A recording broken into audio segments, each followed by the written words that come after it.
بسم اللہ الرحمن الرحیم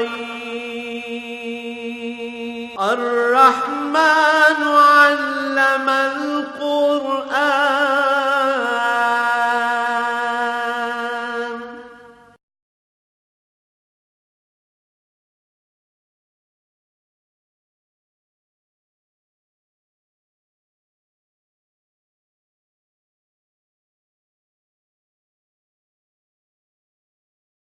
الحمد للہ رب العالمین والصلاة والسلام علی حبیبہ محمد وآلہ وصحبہ اجمعین۔ اعوذ باللہ من الشیطان الرجیم، بسم اللہ الرحمن الرحیم۔ وَإِذَا جَاءُوكُمْ قَالُوا آمَنَّا وَقَدْ دَخَلُوا بِالْكُفْرِ وَهُمْ قَدْ خَرَجُوا بِهِ وَاللَّهُ أَعْلَمُ بِمَا كَانُوا يَكْتُمُونَ۔ وَتَرَى كَثِيرًا مِّنْهُمْ يُسَارِعُونَ فِي الْإِثْمِ وَالْعُدْوَانِ وَأَكْلِهِمُ السُّحْتَ لَبِئْسَ مَا كَانُوا يَعْمَلُونَ لَوْلَا يَنْهَاهُمُ الرَّبَّانِيُّونَ وَالْأَحْبَارُ عَنْ قَوْلِهِمُ الْإِثْمَ وَأَكْلِهِمُ السُّحْتَ لَبِئْسَ مَا كَانُوا يَصْنَعُونَ۔ وَقَالَتِ الْيَهُودُ يَدُ اللَّهِ مَغْلُولَةٌ غُلَّتْ أَيْدِيهِمْ وَلُعِنُوا بِمَا قَالُوا بَلْ يَدَاهُ مَبْسُوطَتَانِ يُنْفِقُ كَيْفَ يَشَاءُ وَلَيَزِيدَنَّ كَثِيرًا مِّنْهُمْ مَا أُنزِلَ إِلَيْكَ مِن رَّبِّكَ طُغْيَانًا وَكُفْرًا وَأَلْقَيْنَا بَيْنَهُمُ الْعَدَاوَةَ وَالْبَغْضَاءَ إِلَى يَوْمِ الْقِيَامَةِ كُلَّمَا أَوْقَدُوا نَارًا لِلْحَرْبِ أَطْفَأَهَا اللَّهُ وَيَسْعَوْنَ فِي الْأَرْضِ فَسَادًا وَاللَّهُ لَا يُحِبُّ الْمُفْسِدِينَ۔ اللهم سبحانك لا علم لنا إلا ما علمتنا إنك أنت العليم الحكيم۔ مولاي صل وسلم دائما ابدا على حبیبک خیر الخلق کلہم۔ سادہ سا بامحاورہ ترجمہ یہ ہے کہ جب آپ لوگوں کے پاس یہ لوگ آتے ہیں اور دعویٰ کرتے ہیں کہ ہم ایمان لے آئے تو وہ بھی جھوٹ بولتے ہیں۔ یہ کفر لے کر آتے ہیں اور ایسے بد نصیب ہیں کہ کفر ہی لے کر جاتے ہیں، اس لیے کہ اللہ کریم جانتا ہے جو باتیں یہ پوشیدہ رکھتے ہیں۔ اور آپ ان کو دیکھتے ہیں کہ ان کی اکثریت جو ہے وہ گناہ، جرم، بغاوت اور حرام کھانے میں، ناجائز مال کھانے میں بہت تیزی دکھاتی ہے۔ وَأَكْلِهِمُ السُّحْتَ، سوت کہتے ہیں کہ کسی کام کی اجرت ملتی ہو پھر اس پر رشوت لے کر کرے، جیسے سرکاری ملازم تنخواہ لیتے ہیں لیکن کام جو ان کو کرنا چاہیے، جو ان کے فرائض میں شامل ہے، اگر وہ رشوت لے کر کرتے ہیں تو اس حرام کو سوت کہتے ہیں۔ لَبِئْسَ مَا كَانُوا يَعْمَلُونَ، ان کا یہ عمل بہت ہی برا ہے۔ اور ان کے علماء اور ان کے دینی رہنما ان کو اس بات سے کیوں نہیں روکتے؟ یعنی انہیں روکنا چاہیے گناہ سے اور حرام کھانے سے، کیونکہ ان کا کردار بہت ہی برا ہے۔ اور یہودی کہتے ہیں کہ اللہ کے ہاتھ بندھے ہوئے ہیں، ان کے اپنے ہاتھ اللہ کرے بند ہوں، اور جس طرح کی یہ باتیں کرتے ہیں اس کی وجہ سے اللہ ان پر لعنت فرماتا ہے۔ اللہ کے ہاتھ کوئی نہیں روک سکتا، اس کے ہاتھ کھلے ہیں، اور اس کی دلیل ہے کہ وہ کائنات کا پالنے والا ہے، وہ جو چاہتا ہے جیسے چاہتا ہے خرچ کرتا ہے۔ لیکن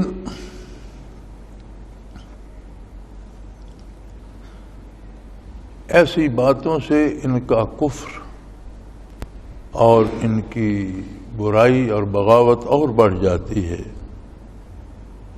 اور ہم نے ان کے اپنے درمیان بھی بغض اور دشمنی ڈال دی ہے، اور یہ اس کی وجہ سے روئے زمین پر بھی فساد پھیلاتے ہیں۔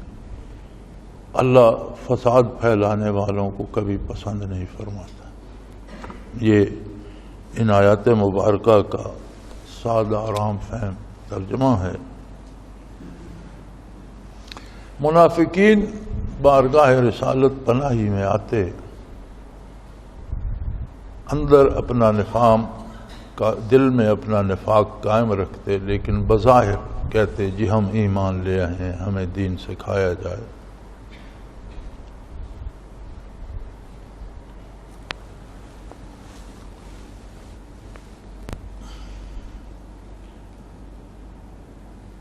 لیکن ایسے بد نصیب تھے کہ حضور صلی اللہ علیہ وسلم کی ذات والا صفات تو چشمہ حیات تھی۔ یہ جس طرح کے مردہ دل لے کر آتے ویسے ہی مردہ دل لے کر چلے جاتے، اس لیے کہ ان کے دل میں کفر انہوں نے رکھا ہوا تھا۔ اسلام کوئی ایسی بات نہیں ہے کہ آپ کسی غلاظت کے ڈھیر پر یا کسی پوٹلی پر سبز رنگ پھیر دیں تو وہ ہو گیا، زبانی کلمہ پڑھ لیں تو ہو گیا، بلکہ اسلام جب تک دل قبول نہ کرے اور دل سے سارا کفر زائل نہ ہو تب تک ایمان نصیب نہیں ہوتا۔ اور یہ ایسے بد نصیب ہیں کہ یہ بارگاہ رسالت میں بھی آتے ہیں تو اپنا کفر دل میں چھپا کے لے آتے ہیں، حالانکہ اللہ پوشیدہ باتوں کو جانتا ہے۔ وہ ایک فارسی شاعر نے کہا تھا، تہی دستان قسمت را چه سود از راہبر کامل، تہی دستان قسمت را چه سود از راہبر کامل، کہ خضر از آب ہے وہاں تشنہ میں یارد سکندر را۔ ایک حکایت ہے کہ سکندر نے، ذوالقرنین نے حضرت خضر سے کہا کہ مجھے آب حیات پہ لے چلیں۔ ایک کہانی بنی ہوئی ہے کہ کوئی چشمہ ہے پانی کا، اسے پئیں تو موت نہیں آتی، کہانیوں تک ہے۔ تو حضرت خضر اسے لے کر وہاں گئے تو وہاں انہوں نے دیکھا کوئی بڑی سائز کا کوا تھا، بہت مدت سے وہ وہاں پڑا تھا اپاہج معذور ہو کر۔ تو اس سے سکندر نے پوچھا، اس نے کہا میں نے غلطی کی، آب حیات چکھ لیا، اب مجھے موت نہیں آتی اور کسی قابل نہیں ہوں، صدیوں سے پڑا ہوں معذور۔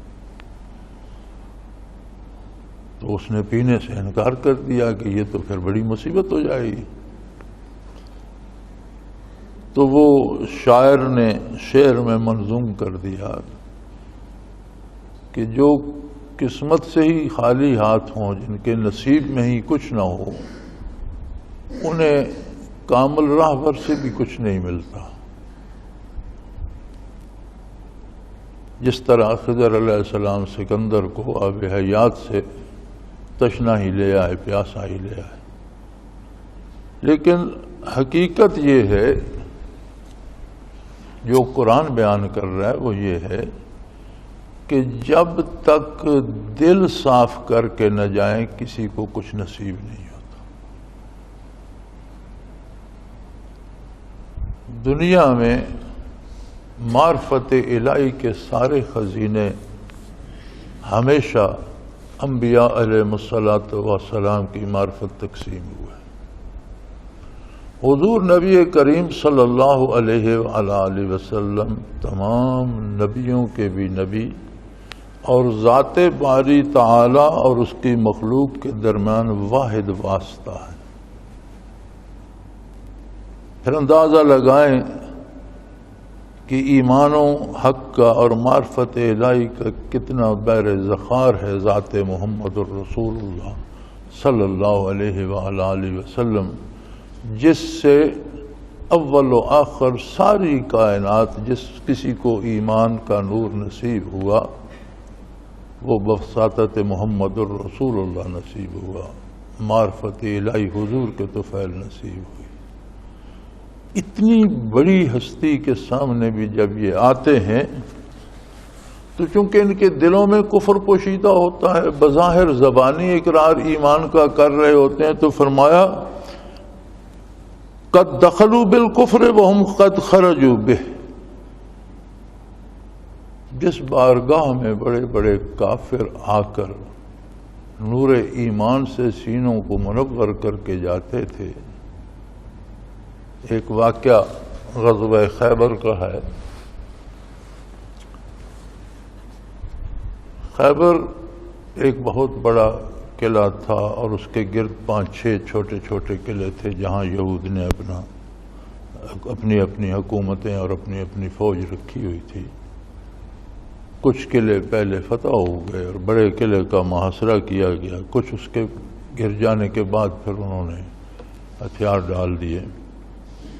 تو اس محاصرہ کو 20 دن تک کم و بیش جاری رہا۔ اس میں ایک واقعہ بیان کرتے ہیں ایک غلام کا۔ کسی یہودی کے پاس کوئی حبشی غلام تھا اور وہ اس کی بکریاں چراتا تھا، تو خیبر سے بکریاں لے کے باہر آتا قلعے سے اور چراتا۔ تو اس نے ایک دن مالک سے پوچھا کہ یہ عجیب سی بات ہے، باہر بھی فوجوں نے گھیرا ڈالا ہوا ہے، اندر بھی ہر بندہ تلوار لیے پھرتا ہے، تو یہ بات کیا ہے؟ اس نے اسے بتایا کہ عرب میں ایک شخص نے نبوت کا دعویٰ کیا ہے اور وہ کہتا ہے مجھ پر اللہ کا کلام نازل ہوتا ہے، میرے پاس وحی آتی ہے، میں اللہ کا رسول ہوں۔ اس نے ہمارے قلعے کا محاصرہ کر لیا ہے اور یہ لڑائی چل رہی ہے۔ اب اس کے دل میں ایک عجیب سا سوال پیدا ہو گیا کہ ایسا شخص کون ہے، وہ ایسا کیوں کہتا ہے؟ وہ جب بکریاں لے کر باہر آیا تو بجائے بکریاں چرانے کے وہ سیدھا اسلامی لشکرگاہ کی طرف چلا گیا۔ لوگوں نے روکا تو اس نے کہا بھئی مجھے پتہ چلا ہے کہ آپ کے ساتھ کوئی ایسی ہستی ہے جو یہ فرماتی ہے کہ میں اللہ کا نبی اور رسول ہوں اور میرے پاس وحی آتی ہے، تو میں اسے دیکھنا چاہتا ہوں، ان سے ملنا چاہتا ہوں۔ صحابہ کرام اسے حضور کی خدمت میں لے گئے۔ اس نے پوچھا کہ مجھے یہ بتایا گیا ہے، آپ نے فرمایا تم نے جو سنا وہ سچ ہے، میں اللہ کا رسول ہوں، اللہ نے مجھے نبی مبعوث فرمایا ہے اور میرے پاس وحی آتی۔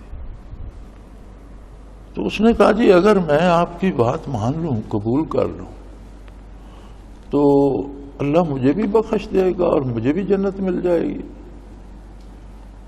آپ نے فرمایا بے شک۔ اس نے کہا حضور دیکھ لیجئے میں بڑا بد شکل ہوں، رنگ بھی بڑا سیاہ ہے، شکل بھی اچھی نہیں، اور میرے پاس تو بڑی بدبو آتی ہے، میلا رہتا ہوں، غریب آدمی ہوں، کپڑے بھی چیتھڑے سے پہنے ہوئے ہیں اور یہ بکریاں چراتا ہوں، تو ایسا میلا کچیلا گندا بدصورت آدمی جنت میں چلا جائے گا؟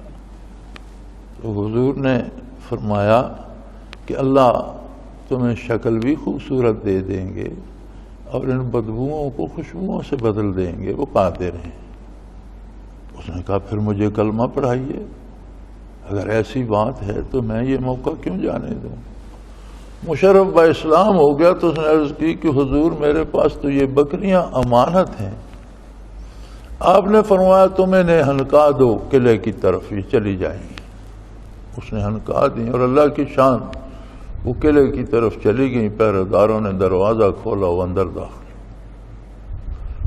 اسی وقت وہ حملہ ہو رہا تھا جس میں حضور نبی کریم صلی اللہ علیہ وسلم نے حضرت علی کرم اللہ وجہ الکریم کو جھنڈا دیا اور اس میں خیبر فتح ہو گیا۔ تو جب شہداء کی وجود لائے گئے حضور اکرم صلی اللہ علیہ وسلم کے سامنے، غالباً 20 کے لگ بھگ صحابہ شہید ہوئے تھے، تو ان میں وہ حبشی غلام بھی تھا شہداء۔ نبی کریم صلی اللہ علیہ وسلم نے اس کی طرف ایک نظر کی اور رخ انور دوسری طرف پھیر لیا۔ تو عرض کی گئی یا رسول اللہ صلی اللہ علیہ وسلم آپ نے رخ انور پھیر لیا اس سے؟ فرمایا بھئی اللہ نے اسے بے پناہ حسن بھی دیا ہے، اس کو خوشبوؤں سے بھی بھر دیا ہے، اور اس کے دونوں پہلوؤں میں دو حوریں تھیں تو میں نے اپنا رخ انور دوسری طرف پھیر لیا۔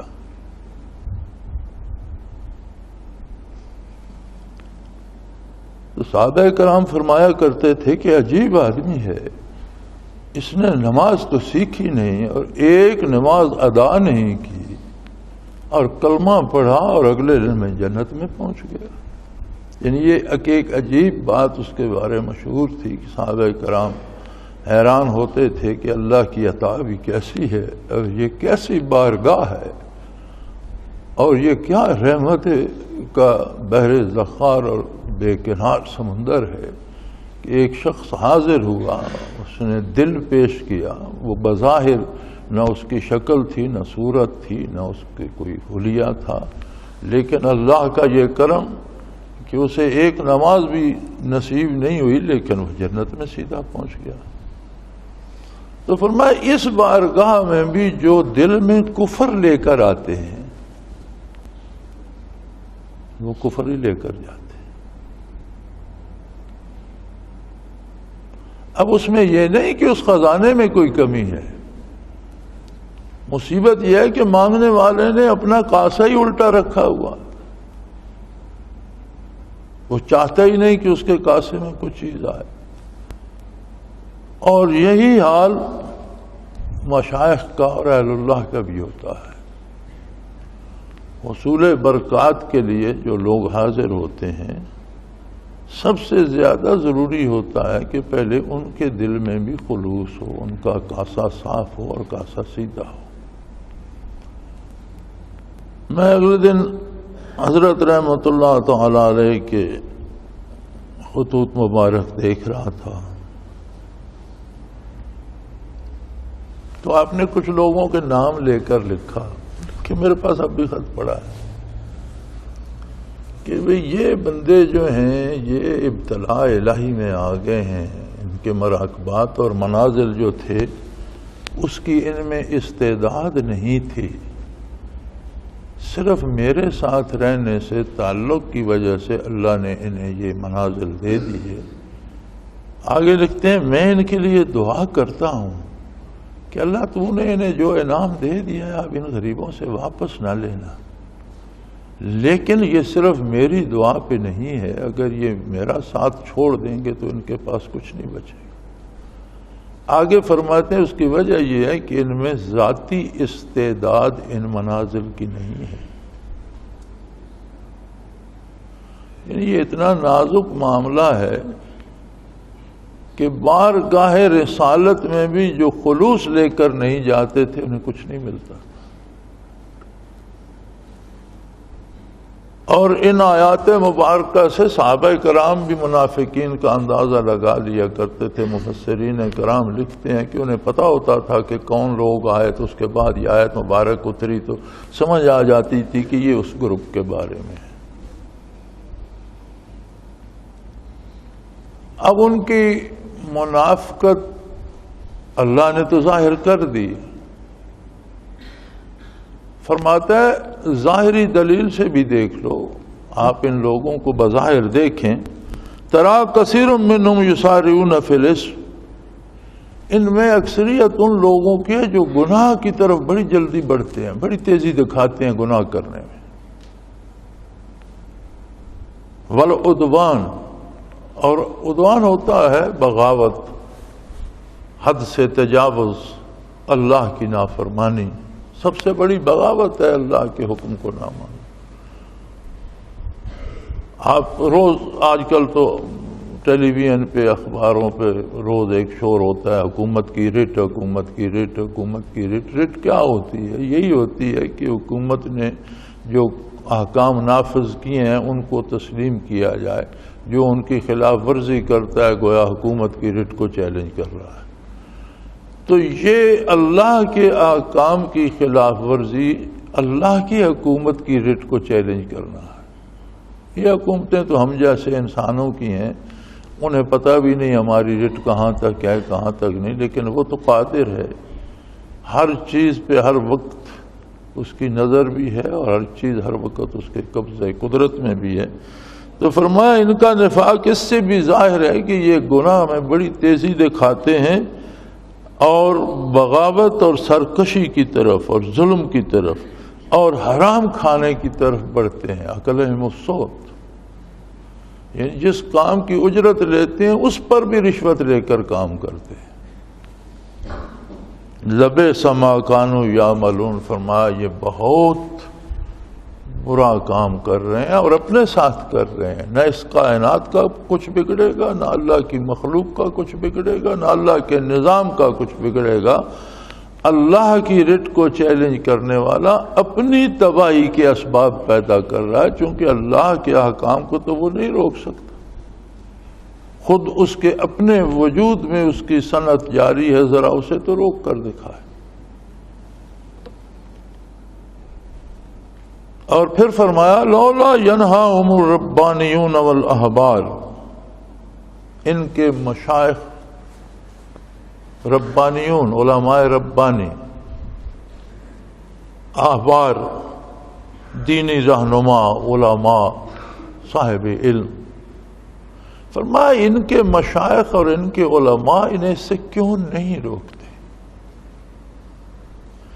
کیا مشائخ اور علماء کی یہ حیثیت ہے کہ چور آئے چکا آئے، نیک آئے بدکار آئے اسے اس کی تربیت نہ کریں، بلکہ جو آئے اس سے شرینی شکرانہ لے لیں اور کھاتے رہیں؟ یہ تو کوئی بات نہ.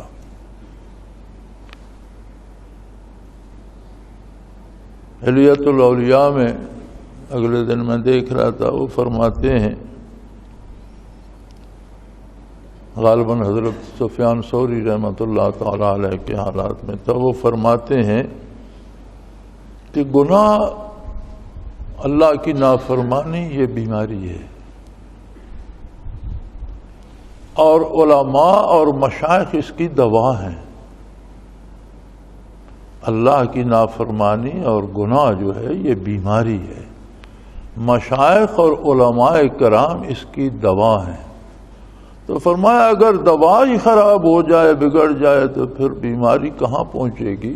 اگر علماء اور مشائخ ہی خود جرائم پیشہ ہو جائیں یا گناہ میں مبتلا ہو جائیں یا بیمار ہو جائیں، تو پھر دوسروں کا علاج کون کرے گا؟ پھر اللہ ہی حافظ ہے. تو قومیں جب بھی تباہ ہوتی ہیں، ہمیشہ یہ تباہی اوپر سے آتی ہے. حکمران ایسے ہوتے ہیں جو برائی کی طرف مائل ہوتے ہیں تو پوری قوم برائی پہ لگ جاتی ہے. الناس علی دین ملوکہم او کما قال رسول اللہ صلی اللہ علیہ وسلم. فرمایا لوگ اپنے حکمران کے کردار کے پیچھے چلتے ہیں،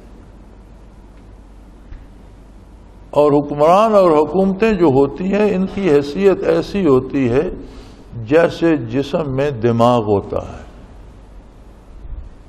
اب کسی کا دماغ خراب ہو جائے تو وہ کپڑے بھی پھاڑ دے گا، وہ گالیاں بھی دے گا، وہ کھانا پینا بھی ٹھیک نہیں کرے گا، وہ بدسلوکی بھی کرے گا.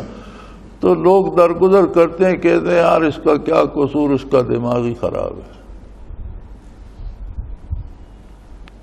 ہمارا حال بھی یہ ہے قومی سطح پر کہ جب حکومتیں ہی عدل و انصاف نہیں کرتی، جب حکومتیں ہی حق کی حکمرانی ادا نہیں کرتی، عیش و عشرت میں اور بداعمالیوں میں مصروف ہو جاتی ہیں، تو گویا قوم کا دماغ خراب ہو جاتا ہے. قوم پاگلوں کی طرح ہو جاتی ہے، ایک دوسرے کو مارنے پہ لگ جاتے ہیں، لوٹنے پہ لگ جاتے ہیں، بدامنی پھیل جاتی ہے. ہم یہ چاہتے ہیں کہ پاگلوں کے ہاتھ پکڑیں، لیکن ان کے دماغ کے علاج کی فکر ہم نہیں کرتے. جب تک دماغ ٹھیک نہیں ہوگا پاگل تو یہ حرکتیں کرتے رہیں گے.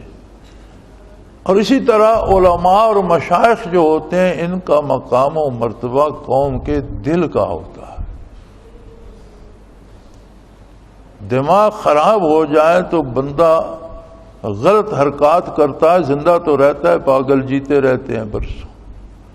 دل جواب دے جائے تو موت واقع ہو جاتی ہے. علماء اور مشائخ دل کا درجہ رکھتے ہیں. اگر خدا نہ کرے کسی قوم کے یہ لوگ بھی برائی میں مبتلا ہو جائیں تو پھر سمجھو اسے ہارٹ اٹیک آ گیا، وہ من حیث القوم ختم ہو گئی، اس کی قومی حیثیت باقی نہیں رہتی، وہ مر جاتی ہے۔ وجود تو زندہ رہتے ہیں، لیکن وہ عرب شاعر نے کہا تھا وَأَجْسَامُهُمْ قَبْلَ الْقُبُورِ قُبُورُ، وہ روح کی قبریں بن جاتی ہیں، روحانیت اور روح اندر مر جاتی ہے، اور چلتے پھرتے جسم ارواح کی قبریں بن جاتے ہیں۔ وَأَجْسَامُهُمْ قَبْلَ الْقُبُورِ قُبُورُ، قبر میں جانے سے پہلے ان کے وجود ان کی روحوں کی قبریں بن گئی۔ تو قرآن کریم یہاں بڑا انداز ایسا اپناتا ہے جو جیسے حیرت ہوئی، لولا، کیوں نہیں کرتے یہ؟ ان کے مشائخ اور ان کے علماء ان کو برائی کی باتوں سے، حرام کھانے سے روکتے کیوں نہیں؟ گویا علماء کا اور مشائخ کا کام اصلاح احوال ہے۔ یہ کام علماء کا اور اہل حق کا اور مشائخ کا نہیں کہ جو جس حال میں آئے اسے نذرانہ لے لے اور دعا دے دے، بلکہ لوگ جو آئیں ان کی اصلاح کی فکر کریں، انہیں نیکی کی تعلیم دیں، انہیں برائی سے روکنے کی کوشش کریں، انہیں سمجھائیں بھی، ان کے لیے دعا بھی کریں۔ لَبِئْسَ مَا كَانُوا يَصْنَعُونَ، اور جو کچھ یہ کرتے ہیں، یعنی اگر علماء اگر علماء کی طرف اس کی تعبیر کی جائے تو پھر یہ ہوگا کہ یہ جو منع نہیں کرتے مشائخ اور علماء برائی سے، یہ بہت برا کام کرتے ہیں، تباہی پھیلا رہے ہیں۔ اور اگر اس کی نسبت فاعل کی طرف کی جائے، کرنے والوں کی طرف کی جائے، تو پھر بھی سمجھ آتی ہے کہ کیا یہ دیکھ نہیں رہے علماء اور مشائخ کہ یہ لوگ کتنی برائی پھیلا رہے ہیں، کتنا فساد پھیلا رہے ہیں، نہیں روکتے کیوں نہیں؟ جب زکوٰۃ کا نظام نافذ ہوا تو زکوٰۃ کی بنیاد دنیا کے سب سے بہترین معاشی اصول پر ہے، جو اس معیشت کے اسلام نے دیے۔ دنیا میں کوئی دوسرا دانشور، کوئی دوسری قوم، کوئی دوسرا مذہب آج تک دے نہیں سکا، بلکہ اب مغرب والے بھی یہ سوچ رہے ہیں، ان کے جو تھنک ٹینک اور دانشور ہیں معاشیات کے، وہ کہتے ہیں کہ سود ختم کیا جائے اور اس طرح ٹیکس لگایا جائے جس طرح اسلام نے نظام زکوٰۃ نافذ کیا، یعنی دو باتیں کی جائیں، ایک سود ختم کیا جائے اور دوسرا نظام زکوٰۃ نافذ کیا جائے، ٹیکس اس طرح لگایا جائے۔ زکوٰۃ ایک عجیب ٹیکس ہے جو مالدار سے وصول ہوتا ہے اور غریب کو دیا جاتا ہے۔ اس پہ کوئی حکمران عیاشی نہیں کر سکتا، کوئی حکمران اسے سیاسی مقاصد کے لیے استعمال نہیں کر سکتا، کوئی حکمران اس سے ووٹ نہیں خرید سکتا، بلکہ یہ قوم کے غریبوں کا حق ہے اور بہت خوبصورت اصول ہے۔ دنیا کے جتنے معاشی نظام ہیں آپ مطالعہ فرما لیجئے، وہ کمانے پہ کچھ شرائط لگاتے ہیں کہ اس طرح کما سکتے ہو، اس طرح نہیں، چوری سے نہیں، ڈاکے سے نہیں، رشوت سے نہیں۔ یہ کچھ ایسی برائیاں ہیں جنہیں ساری دنیا اور دنیا کے سارے مذاہب برائی سمجھتے ہیں۔ پھر اس میں حکومت کے ٹیکسز آتے ہیں، وہ دے دو، پھر تم جانو تمہارا مال جانے، پھر کھاؤ پیو، جمع رکھو جہاں کرو۔ اسلام ایسا نہیں کرتا، اسلام کہتا ہے کہ کماؤ جائز طریقے سے حدود کے اندر، پھر جو مال تمہارے پاس تمہاری ضروریات سے بڑھ جاتا ہے اس پر 1 سال گزرے تو اس کا 2.5% مرکز میں دو، زکوٰۃ کے نام، کہ وہ مال تمہارا نہیں ہے، اللہ کا ہے۔ اس نے اس میں غریبوں کا حصہ رکھ دیا اور وہ زکوٰۃ کا نام ہے پاکیزگی۔ تمہارا وہ مال تب پاک ہوگا جب 2.5% سالانہ اس سے دو گے۔ وہ 2.5% جو ہے وہ پھر غریبوں کی ضروریات، مفلسوں کو، بے روزگاروں کو بے روزگاری الاؤنس، بیماروں کا علاج، بچوں کی تعلیم، بھوکوں کے پیٹ بھرنے کے لیے، وہ ان سب فلاحی امور پہ خرچ ہوگا، ملک کے دفاع پہ خرچ ہو سکتا ہے، ملکی اور قومی ضروریات پہ خرچ ہو سکتا ہے، قیدیوں کی بہتری پہ خرچ ہو سکتا ہے، غلاموں کو آزاد کرانے پہ خرچ ہو سکتا ہے، وہ تمام رفاہی امور پہ خرچ ہوگا۔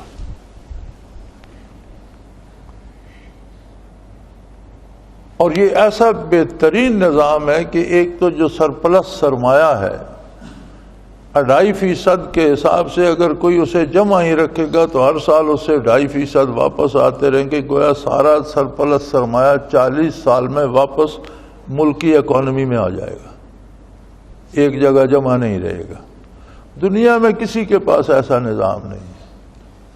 اور دوسرا یہ ہے کہ اس کا بوجھ غریبوں پہ نہیں پڑتا، غریبوں کی مدد ہوتی ہے اس سے، اور اہل ثروت سے یہ لیا جاتا ہے۔ اسی طرح عشر ہے زمین کی پیداوار کا، وہ اس سے لیا جاتا ہے جس کے پاس فصل ہوتی ہے، اور ان کو دیا جاتا ہے جن کے پاس غلہ نہیں ہوتا۔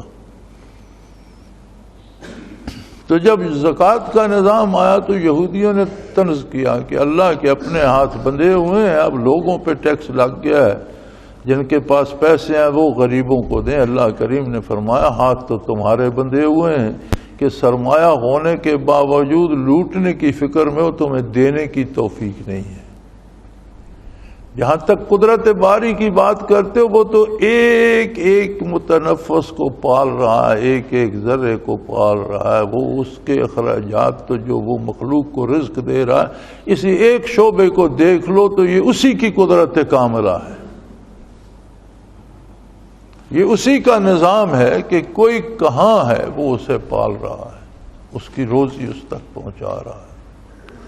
میں اپنی ذاتی زمین میں ایک کنواں بنوا رہا تھا جس میں غالباً 12 سے 15 فٹ تک تو مٹی پتھر مکس آتے رہے، اس سے نیچے پھر ہم پوری چٹانیں بارود سے کاٹ کر لے گئے، نیچے کوئی مٹی کی تہ نہیں تھی، سالڈ پتھر تھے یا کچھ چٹانیں جڑی ہوئی تھی۔ وہ ہم نے تقریباً غالباً اگر صحیح یاد ہو تو 134-135 فٹ بنایا تھا، اب بھی موجود ہے، پانی سے بھرا ہوا۔ تو 90 اور 100 فٹ کے درمیان جب وہ پہنچا تو میں کبھی کبھی جاتا تھا، مزدوروں کے پاس بیٹھتا، کبھی ان کی پیمنٹ کرنی ہوتی، کبھی ان کی پراگرس دیکھنی ہوتی۔ تو میں گیا تو انہوں نے ایک اتنا سا گول پتھر نکالا ہوا تھا، وہ 90 فٹ سے نیچے انہوں نے جب بارود لگایا، ایک وہ چٹان پھٹی تو ایک گیند سا اتنا سا اس میں سے پتھر کا نکلا، بالکل بند تھا، کہیں اسے کوئی سوراخ نہیں۔ جب اس گیند کو درمیان سے انہوں نے توڑا تو اس میں اتنی سی جگہ تھوڑی تھوڑی خالی تھی، اور اس میں ایک تتلی پھر رہی تھی، زندہ سلامت، صحیح، اس کے پر بھی پاؤں ٹانگیں ہر چیز زندہ سلامت۔ اب یہ 90-92 فٹ چٹانوں کی گہرائی میں پھر ایک گولے میں بند، کون اسے آکسیجن پہنچا رہا ہے، کون اسے روزی دے رہا ہے، کون اس تک پانی پہنچا رہا ہے، کون اس کی ضروریات، مکمل ایک ایک پر ایک ایک ٹانگ، ہر چیز اس کی مکمل تھی۔ میں نے خود چلتی پھرتی دیکھی، کہاں کہاں اس کی مخلوق ہے، کیسے کیسے وہ پال رہا ہے۔ فرمایا تم کہتے ہو اللہ کے ہاتھ بندھے ہوئے ہیں، اللہ کی رضاکیت کے پہلو کو، کسی پہلو کو دیکھو، تم شمار نہیں کر سکتے۔ لیکن ان کی یہ باتیں دین کے خلاف طنز کرنا، اللہ کی ذات پر یا اللہ کے دین پر یا اللہ کے رسول پر، احکام الہی پر طنز کرنا، لَيَزِيدَنَّ كَثِيرًا مِّنْهُ مَا أُنزِلَ إِلَيْكَ مِن رَّبِّكَ طُغْيَانًا وَكُفْرًا۔ یہ جو کچھ آپ پر اللہ کی طرف سے نازل ہوا ہے اس کے خلاف بغاوت اور کفر کو بڑھانے کا سبب بن جاتا ہے۔ بظاہر تو کبھی کبھی کوئی بندہ مذاق میں کوئی جملہ کہہ جاتا ہے وہ، لیکن وہ جملہ اتنا خطرناک ہوتا ہے کہ شاید زندگی بھر کے سجدوں کو غارت کرنے کے لیے وہ ایک جملہ کافی ہو رہتا ہے۔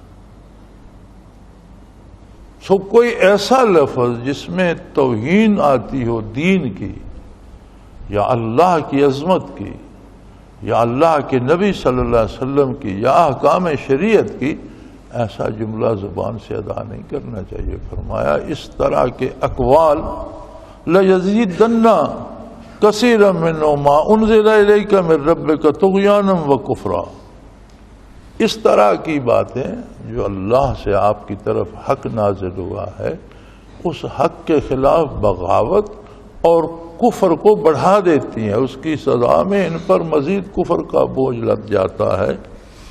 وَأَلْقَيْنَا بَيْنَهُمُ الْعَدَاوَةَ وَالْبَغْضَاءَ إِلَى يَوْمِ الْقِيَامَةِ، اور ان کی ان باتوں کی وجہ سے اللہ کا عذاب ان پر اس طرح سے مسلط ہوا کہ یہ آپس میں ایک دوسرے سے بھی دشمنی کرتے رہیں گے اور قیامت تک کرتے رہیں گے۔ صرف آج ہی نہیں، قیامت تک کرتے رہیں گے۔ اور آج بھی، آج کی تاریخ کو اٹھا کر دیکھ لیجئے، کہتے ہیں امریکہ کی معیشت اور امریکہ کا سارا جو نظام ہے ٹیلی ویژن اخبار وغیرہ کا یہودیوں کے قبضے میں، لیکن کیا اس کی وجہ سے وہ امریکہ سے دوستی کر رہے ہیں؟ یعنی عملاً امریکہ کی تباہی کا سبب بن رہے ہیں۔ سارے یورپ، امریکہ، ویسٹ میں دیکھ لو، جس طرح خنزیر اسلام میں حرام ہے اسی طرح ساری کتابوں میں حرام ہے، یہودیوں کے دین میں بھی حرام ہے، عیسائیوں کی کتاب میں بھی حرام ہے۔ اچھا، مزے کی بات یہ ہے کہ یہودی آج بھی خنزیر نہیں کھاتا، لیکن ساری عیسائیت کو خنزیر کھانے پہ لگا دیا۔ یعنی ایک دوسرے کے بھی دشمن ہیں، مسلمانوں کے خلاف متحد بھی ہو جائیں پھر بھی یہ فرمایا یہ قیامت تک ایک دوسرے کی بھی برائی ہی چاہیں گے، ایک دوسرے کے ساتھ بھی زیادتی کرتے رہیں گے، ظلم کرتے رہیں گے۔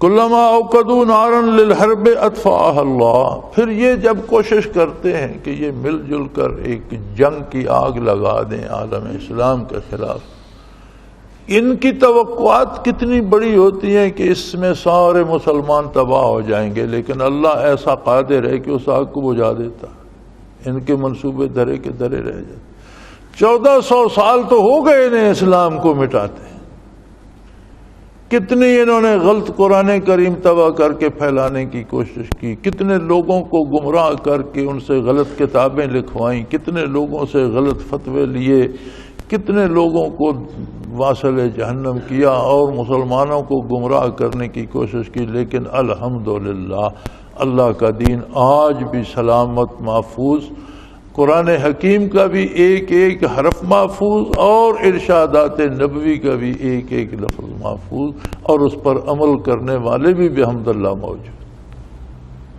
یعنی کیا بگاڑ سکیں؟ فرمایا بڑے بڑے منصوبے بناتے ہیں اور جنگ کے شعلے بھڑکاتے ہیں، اطفاء اللہ، اللہ اسے بجھا دیتا ہے۔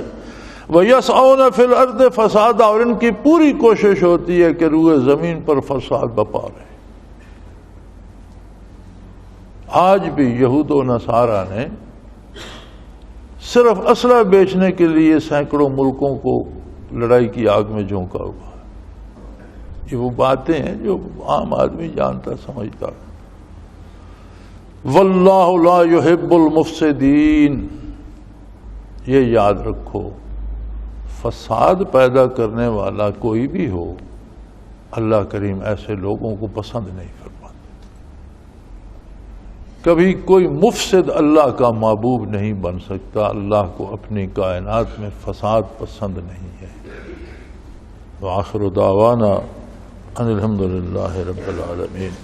اللہ اللہ اللہ اللہ اللہ اللہ اللہ اللہ۔